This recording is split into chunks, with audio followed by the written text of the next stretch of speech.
I'm Eric Novak. Ford Motor Company just recently in the last few days made a pretty substantial announcement that in North America they're basically changing their product model lineup on offer by basically getting rid of all of their cars save for one or two models. Instead, they're going to focus on SUVs, crossovers, and trucks. This is where they feel consumer trends are going and preferences in North America, and they're just going where the money is. Now, this is a big decision by Ford, and it made a lot of news headlines, but they're not the only automaker to have made such a decision.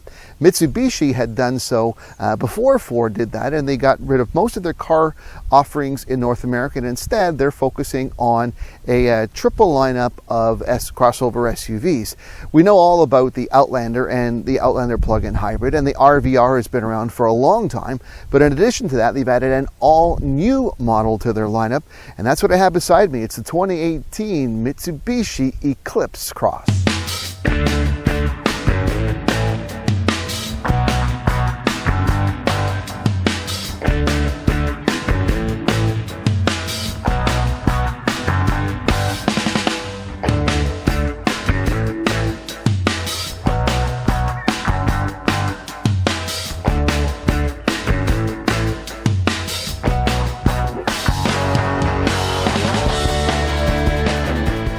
So if the term Mitsubishi Eclipse seems to sound familiar, not Eclipse Cross, it's because in the 90s up to about 2012, there were four generations of a sports coupe fastback design known as the Mitsubishi Eclipse. In fact, it was probably the best-selling Mitsubishi they've ever had.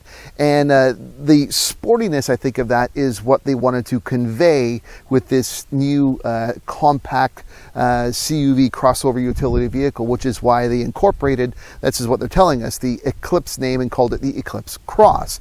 And this is supposed to be designed as sort of a sporty but compact utility vehicle. It's actually, according to the designers, the positioning, the sort of forward, leaning forward, arching down overall shape of this vehicle is kind of designed to mimic sort of a sprinter in the start position getting ready to launch. I'm not going to do that because you don't want to see that, but that's the basic idea. And the overall sort of leaning forward aggressive lines that you're seeing here, I guess, mimic that. Now, one of the most, I would have to say, controversial aspects of this design is here in the back. Now, the back here is really going to be one of these design elements where you really like it or you really don't. This split rearview mirror with a taillight across the back, it's going to give you in the rearview mirror a split image from the rearview mirror. It is going to be something that, well, I hate to use the word polarizing, but it's going to be something that not everyone loves, but it does add to the overall shape and feel. You come to the front, the typical traditional Mitsubishi designs, but sort of aggressively sculptured fog lights and LED headlights here on this GT trim. I mean, it's a good looking car for the most part. I'm still making up my mind whether I like this exterior back end, but that's sort of the off the blocks aggressive design concept behind this Eclipse Cross. This category is hugely competitive. There's so many entrants now vying in this compact CUV. So that if you're looking for a vehicle in this classification, you're probably going to be comparing features and benefits as well as overall look and powertrain and stuff. And with this Mitsubishi Eclipse Cross, when I look at the fob, one of the first things I noticed that isn't here is a power liftgate. It's just not available. So you're looking at something that says manual only, and it's not a huge deal, but I mean, you know, everyone else is getting to add these types of features in there, and it's a convenience item for sure, but it overall is something that's a disadvantage on this Eclipse Cross.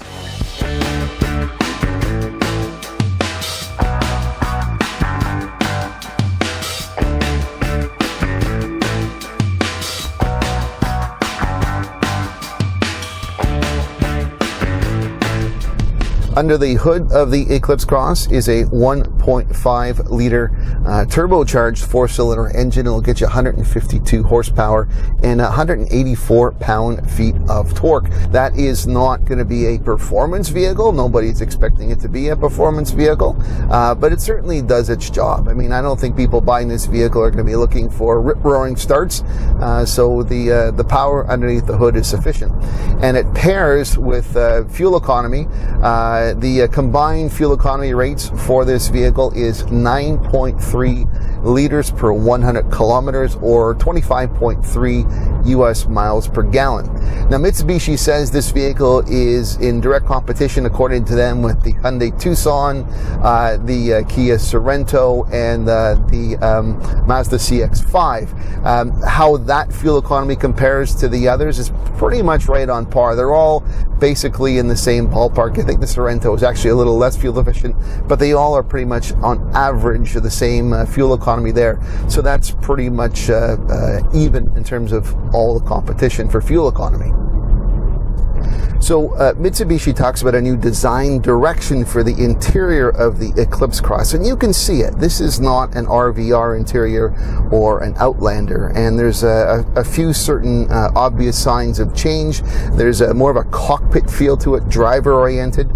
Just above the instrument cluster in the center, there is a 7-inch display, which is sort of a main feature in the interior here.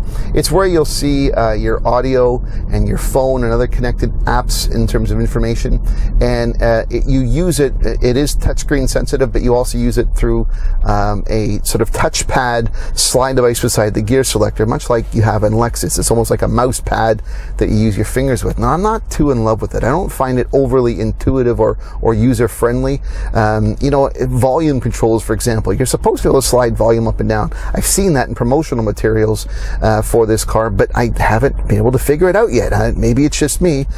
Which also draws to the attention that there is no volume knob on this screen. I mean, you can digitally touch and adjust the volume just as you can on the steering wheel as well, but Honda learned their lesson about not having a volume knob and bringing it back, so I think Mitsubishi could learn that as well.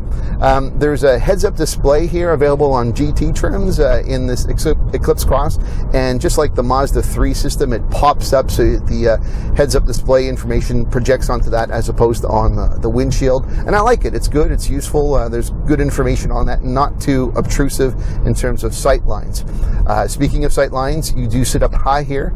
It's a nice feel. I think it's good visibility all around.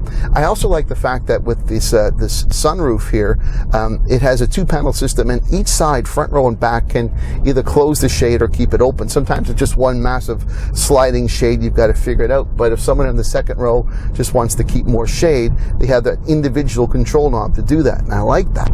For passenger volumes, there's 116 cubic feet of interior volume here inside the Eclipse Cross. It's it feels spacious enough for seating room in the second row. If you're sitting back there and you want to stretch out, you've got 35.3 inches of leg room to work with. Here in the front row, you get 40.9 inches, call it 41, which is for me, again, I'm someone who likes to stretch out and have my legs extended, and I feel more than comfortable. I'm not cramped in any respect. Lots of headroom. It's nice and high proportions here, and overall the interior comfort is pretty well on the money.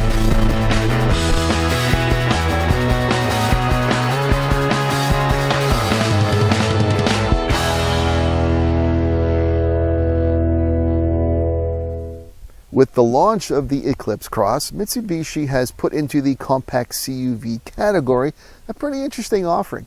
I think comparing it to the RVR and the old Mitsubishi lineup, there's enough distinction in its overall look, appearance, and even performance to make sure there's a clear delineation as to why one would pick one over the other.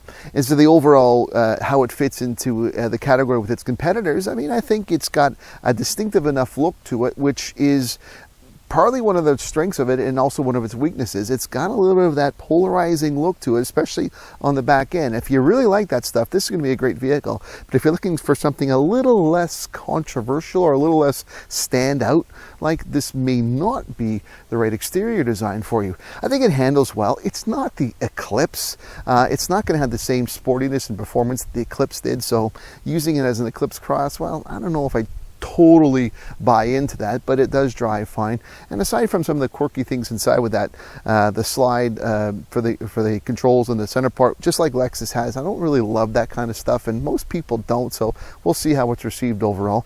But you know what? This vehicle is probably going to do well for Mitsubishi. I think in the future, this is probably well suited for maybe another plug-in hybrid to its lineup in addition to the Outlander, something smaller, since everywhere other automakers seem to be going in that direction as well.